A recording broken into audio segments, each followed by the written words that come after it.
السلام علیکم ورحمۃ اللہ وبرکاتہ۔ بسم اللہ الرحمن الرحیم۔ تو جنگ یمامہ کے روز حضرت برا بن مالک رضی اللہ تعالی عنہ نے جس بہادری اور شجاعت کا اظہار کیا وہ آپ رضی اللہ تعالی عنہ کی صفت خاص تھی۔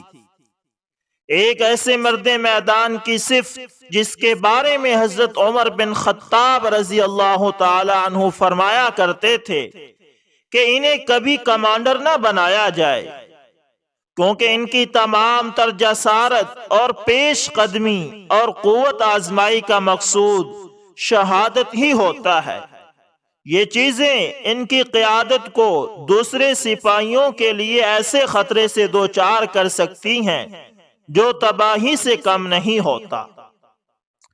جنگ یمامہ کے روز جب اسلامی لشکر حضرت خالد بن ولید رضی اللہ تعالی عنہ کی سلاری میں میدان جنگ میں اترنے کے لیے تیار تھا تو حضرت برا بن مالک رضی اللہ تعالی عنہ انتظار کے ان لمحات کو اس طرح بے چینی اور بے تابی کے ساتھ گزار رہے تھے کہ گویا یہ لمحے نہیں بلکہ سال تھے۔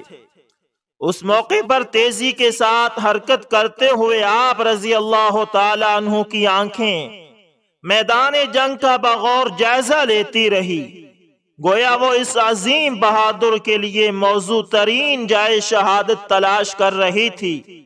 اللہ اکبر۔ آپ رضی اللہ تعالی عنہ کو اس مقصد کے علاوہ دنیا کی کوئی اور چیز مشغول نہیں رکھ سکتی تھی۔ حضرت خالد بن ولید رضی اللہ تعالی عنہ نے بلند آواز سے اللہ اکبر کہا۔ اللہ کی کبریائی کا یہ اعلان سن کر اسلامی لشکر کی مضبوط صفیں اپنے اہداف کی طرف چل پڑی۔ موت کے عاشق جناب برا بن مالک رضی اللہ تعالی عنہ بھی لشکر کے ہمراہ متحرک ہو گئے۔ میدان جنگ گرم ہوا تو آپ رضی اللہ تعالی عنہ کی تلوار سے ظلم و باطل کے پجاریوں کی ایک کثیر تعداد زمین پر گرنے لگی۔ آپ رضی اللہ تعالی عنہ اپنی تلوار کے ساتھ مسیلمہ کذاب کے پیروکاروں کو بچھاڑنے لگے۔ آپ رضی اللہ تعالی عنہ کی چمکتی تلوار کے نیچے وہ موسم خزاں میں گرنے والے پتوں کی طرح گر رہے تھے۔ مسیلمہ کا لشکر کمزور تھا نہ قلیل تھا، بلکہ یہ مرتدین کا خطرناک ترین لشکر تھا۔ اپنی تعداد و تیاری اور اپنے جنگجوؤں کے کٹ مرنے کے جذبے کے اعتبار سے یہ ایک سے بڑھ کر ایک خطرہ اپنے اندر رکھتا تھا۔ اس لشکر نے ایسی پامردی اور سختی کے ساتھ مسلمانوں کے حملے کی مزاحمت کی کہ قریب تھا کہ جنگ کی لگام ان کے ہاتھ میں آ جاتی اور وہ مزاحمتی صورتحال سے نکل کر حملہ آور کی حیثیت اختیار کر لیتے۔ اس موقع پر مسلمانوں کی صفوں میں ذرا سی بے دلی کا ظہور سامنے آیا تو مسلمانوں کے کمانڈر اور مقرر اپنے گھوڑوں پر بیٹھے بیٹھے فوج کو ثابت قدم رہنے کی نصیحت کرنے اور اللہ کے وعدے کی یاد دہانی کرانے لگے۔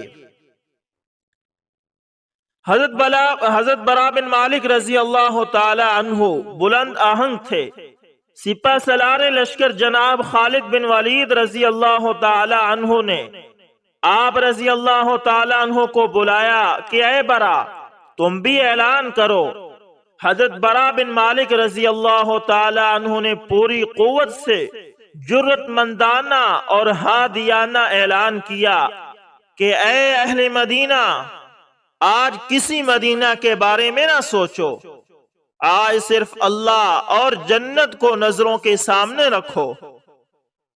حضرت برا رضی اللہ تعالی عنہ کے الفاظ اسلامی افواج کے دل و دماغ میں اس طرح اتر گئے، کس طرح اس سوال کا جواب نہیں دیا جا سکتا، کیونکہ ان الفاظ کے اثر اور تاثیر سے کسی چیز کو تشبیہ دینا ظلم ہوگا۔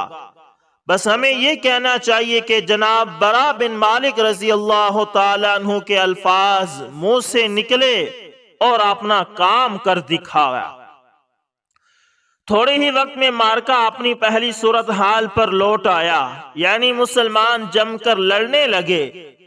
اب مسلمان پیش قدمی کر رہے تھے اور اللہ کی بھرپور نصرت آگے بڑھ کر ان کا استقبال کر رہی تھی۔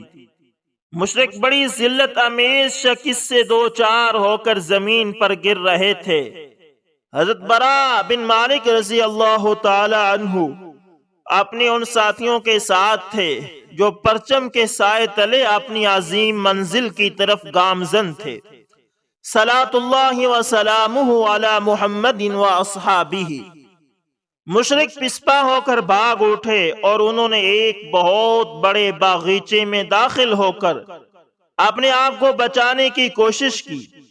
ادھر مارکا مسلمانوں کے خون سے ٹھنڈا ہو رہا تھا۔ اس بات کا امکان تھا کہ مسلمہ اور اس کے سپاہی جو اس باغیچہ میں جا چھپے ہیں کہیں انجام جنگ پھر تبدیل نہ کر دیں۔ اس وقت براء بن مالک رضی اللہ تعالی عنہ ایک بلند ٹیلے پر چڑھے اور زوردار آواز سے کہنے لگے، مسلمانوں مجھے اٹھاؤ اور اس باغ کے اندر ان دشمنوں کے اوپر پھینک دو۔ اس موقع پر حضرت براء بن مالک رضی اللہ تعالی عنہ نے اتنا انتظار بھی نہ کیا کہ لوگ آپ رضی اللہ تعالی عنہ کو اٹھا کر باغیچے کی دیوار پر چڑھاتے اور اندر پھینکتے۔ آپ رضی اللہ تعالی عنہ خود ہی دیوار پر چڑھے اور باغیچے کے اندر داخل ہو کر دروازہ کھول دیا۔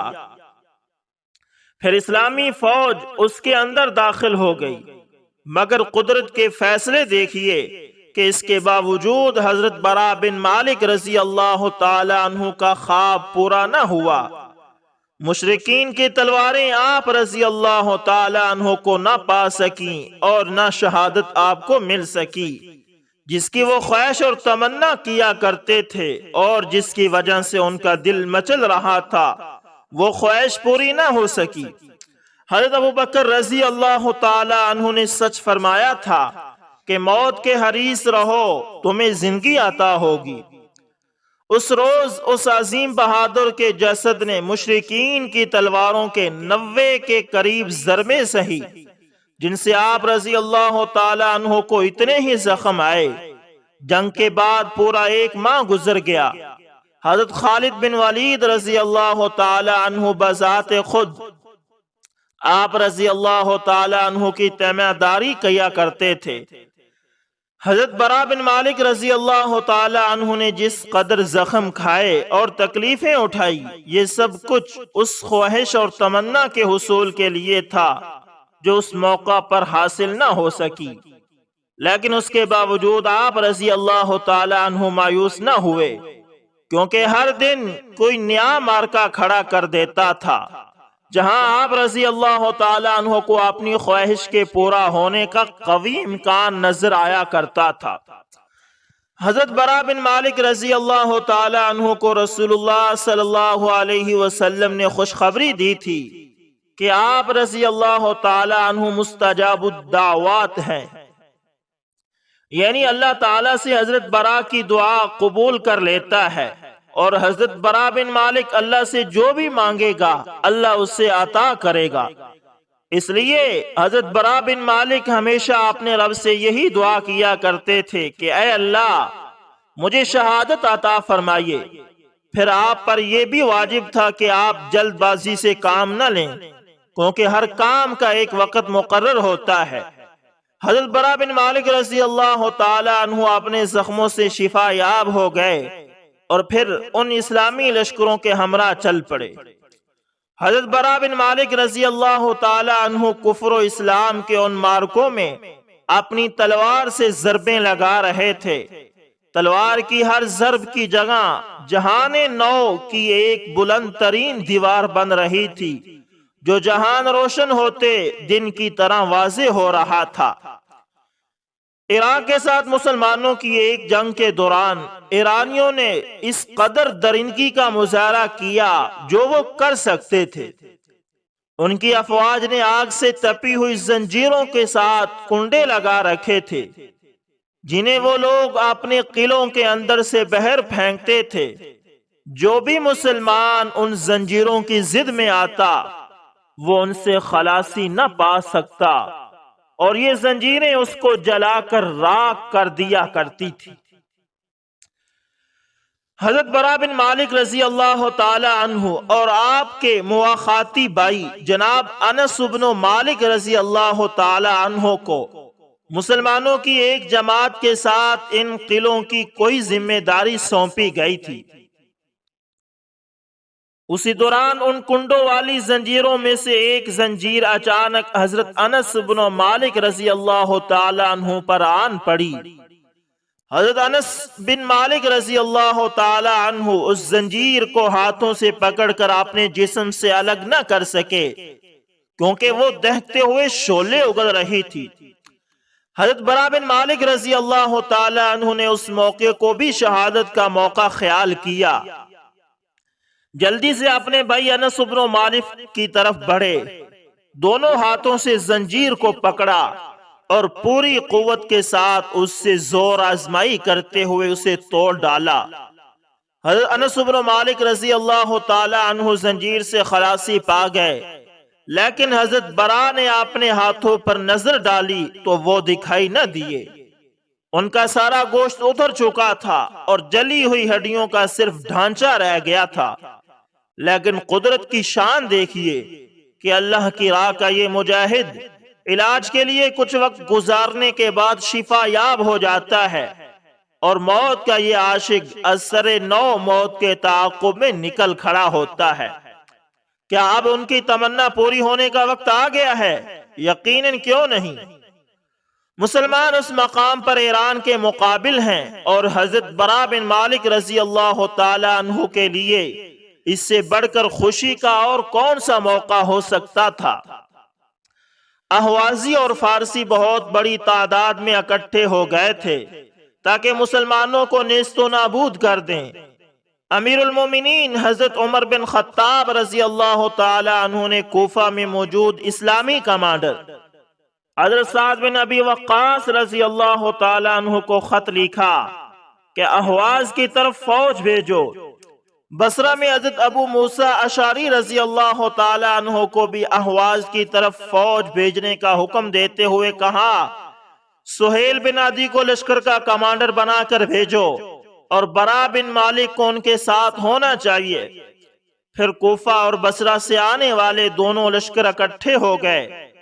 حضرت انس بن مالک اور حضرت برا بن مالک رضی اللہ تعالی عنہما دونوں عظیم بھائی اسلامی لشکر میں موجود تھے۔ جب دعوت مبارزت کے ساتھ جنگ کا آغاز ہوا تو تنہا حضرت برا بن مالک رضی اللہ تعالی عنہ نے 100 ایرانیوں کو موت کی نیند سلایا۔ پھر لشکر ایک دوسرے پر ٹوٹ پڑے اور دونوں اطراف سے کثیر تعداد میں مقتولین گرنے لگے۔ جنگ جاری تھی کہ کچھ صحابہ حضرات حضرت برا بن مالک رضی اللہ تعالی عنہ کے قریب گئے اور آپ کو مخاطب کر کے کہا، اے برا، کیا تمہیں اپنے بارے میں رسول اللہ صلی اللہ علیہ وسلم کا یہ قول یاد ہے کہ کچھ پراگندہ حال اور غبار آلود ایسے بھی ہیں جو دو بوسیدہ کپڑوں کے مالک ہیں اور ان کو کوئی مقام و مرتبہ نہیں دیا جاتا، لیکن یہ اگر اللہ تعالیٰ کو کوئی قسم دے دیں تو اللہ ان کی بات رد نہ کرے گا۔ برا بن مالک انہی میں سے ہی ایک تھے۔ اے برا، اللہ کو قسم دو کہ اللہ دشمنوں کو شکست دے اور ہمیں فتح یاب کرے۔ حضرت برا بن مالک رضی اللہ تعالی عنہ نے ہاتھ آسمان کی طرف بلند کیے اور گڑ گڑا کر اللہ تعالیٰ سے دعا گو ہوئے، یا اللہ ان کی گردنیں ہمارے قبضے میں کر دے، یا اللہ انہیں شکست دے دیجئے اور ہمیں ان پر غلبہ عطا کر دیجئے، اور مجھے آج اپنے نبی صلی اللہ علیہ وسلم سے ملا دیجئے۔ اس کے بعد حضرت برا بن مالک رضی اللہ تعالی عنہ نے اپنے مواخاتی بھائی حضرت انس بن مالک رضی اللہ تعالی عنہ پر نظر ڈالی جو قریب ہی لڑائی میں مصروف تھے۔ ایک ایسی طویل نظر گویا اپنے بھائی کو الوداع کہہ رہے ہوں۔ اس کے بعد مسلمانوں کے اندر جرت اور بہادری کی روح پڑ گئی، دشمن ان کے سامنے مجتمع نہ رہ سکا اور انہیں فتح مبین نصیب ہوئی۔ لیکن جنگ کے اختتام پر ایک مشرک ہاتھ کی ضرب آپ رضی اللہ تعالی عنہ کو لگتی ہے، آپ رضی اللہ تعالی عنہ کا جسم زمین کی طرف لڑکھڑا جاتا ہے۔ اسی دوران آپ رضی اللہ تعالی عنہ کی روح ملأ اعلیٰ کی طرف شہداء کی تقریب ازدواج اور بابرکت لوگوں کی تقریب عید میں شمولیت کے لیے محو پرواز ہو جاتی ہے۔ دور شہداء جنگ کے درمیان حضرت برا بن مالک رضی اللہ تعالی عنہ فجر کی مانند مسکراتا ہوا اپنا روئے مبارک بلند کیے، اپنے ہی پاکیزہ خون سے تر مٹی کی ایک مٹی دائیں ہاتھ میں پکڑے دکھائی دے رہے تھے، اور آپ رضی اللہ تعالی عنہ کی تلوار آپ رضی اللہ تعالی عنہ کے پہلو میں پڑی تھی۔ تو دوستو یہ تھی حضرت برا بن مالک رضی اللہ تعالی عنہ، جو حضرت انس بن مالک رضی اللہ تعالی عنہ کے مواخاتی بھائی تھے۔ آپ نے دیکھا کہ کس قدر انہیں شہادت کا شوق تھا، اسلام کے لیے انہوں نے اپنا تن من دھن سب کچھ قربان کر دیا۔ بس ان کی ایک ہی آرزو تھی کہ اگر ہماری جان جاتی ہے چلی جائے، لیکن اسلام پر آنچ نہ آئے۔ دوستو ہمیں چاہیے کہ ہم بھی صحابہ کرام کو اپنا آئیڈیل بنائیں اور صحابہ کرام رضوان اللہ علیہم اجمعین کے نقش قدم پر چلیں، اور صحابہ کرام کے نقش قدم پر چل کر ہم اللہ کو راضی کر سکتے ہیں۔ امید کرتا ہوں دوستو ویڈیو اچھی لگی ہوگی۔ اگر آپ دوستوں کو ہماری ویڈیو پسند آئے تو لائک شیئر کومنٹ لازمی کریں، اور اگر دوستو آپ ہمارے چینل AS انفارمیشن TV پر نئے ہیں تو دوستو اس کو بھی لازمی سبسکرائب کریں، کیونکہ ہم نے صحابہ کرام اور تابعین اور اولیاء کرام کا یہ ایک سلسلہ شروع کیا ہے۔ آپ بھی اس کے اندر ہمارے ساتھ دیں۔ جزاکم اللہ خیر۔